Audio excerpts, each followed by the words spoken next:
Thanks for tuning in to our bonus episode preview.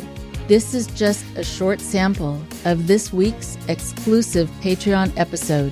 You can hear the episode in its entirety by becoming a member at patreon.com/IndoctriNation, where you'll gain access to all of our exclusive episodes and merchandise.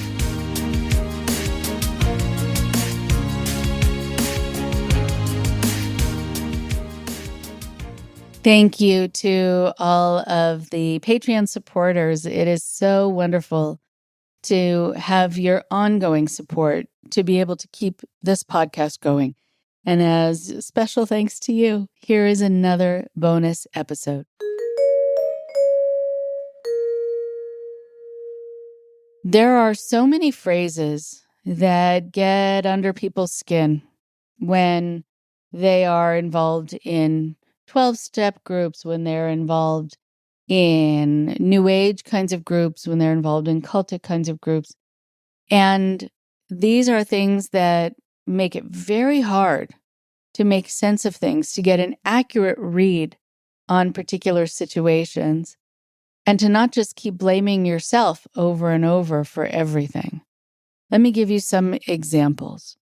The idea, and some of this is sort of connected to this notion of toxic positivity, actually, which is not positive at all, that everything happens for a reason.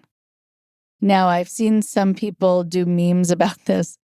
They're actually much more on target, and they're funny, about how, yeah, everything happens for a reason, and the reason is that you make bad decisions. Things just happen, or because life is random, and so go figure. Within a self-help group, within a lot of cultic groups, over and over and over again, you hear this idea that you somehow have caused this thing to happen to you. You have made it so that the reason is that it's somehow a punishment, or this is to teach you a lesson, or this is your karma coming back to bite you.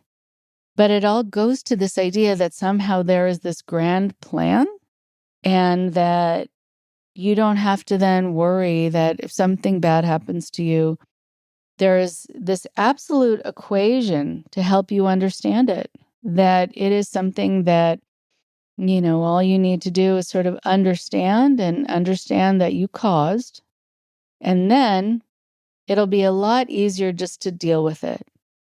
But really, when the reason is always back to you, that you caused it, and that you somehow brought it in, as they say in some groups, then for some people, they really feel calmed by that. They feel like they understand the reasoning. Again, usually that it was something that you caused. But what I think is also important is that there are so many other phrases that can really cause people to feel like they don't know how to interpret any given situation. And they also don't know whose fault something is. When you learn these kinds of phrases too, as I go through them, you'll hear that what they do is they blame the victim over and over and over again. And when you blame the victim, you protect the perpetrator over and over and over again.